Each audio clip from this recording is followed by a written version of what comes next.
قرآن کریم اللہ فرماتا ہے نا وَأَنْكِحُوا الْأَيَامَ مِنْكُمْ وَالصَّالِحِينَ مِنْ عِبَادِكُمْ وَإِمَائِكُمْ إِنْ يَكُونُوا فُقَرَاءَ يُغْنِهِمُ اللَّهُ مِنْ فَضْلِهِ۔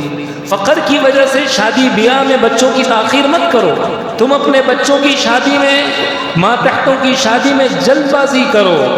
اگر وہ شادی کے قابل ہو گئے ہیں اللہ تمہیں اپنے فضل سے غنا کر دے گا۔ اسلام نے نکاح کی ترغیب دی ہے، نکاح کے عام کرنے کا شریعت نے حکم دیا ہے، اور کثرت نکاح کو شریعت نے پسند کیا ہے۔ آپ علیہ الصلوۃ والسلام نے فرمایا النکاح من سنتی، نکاح میری سنت ہے۔ نکاح انسان کے فقد استکمل نصف الدین، آدھے دین کو مکمل کرتا ہے۔ اور اللہ کے نبی نے فرمایا النکاح سنن المرسلین، تمام انبیاء علیہ الصلوۃ والسلام کی سنت ہے نکاح کا۔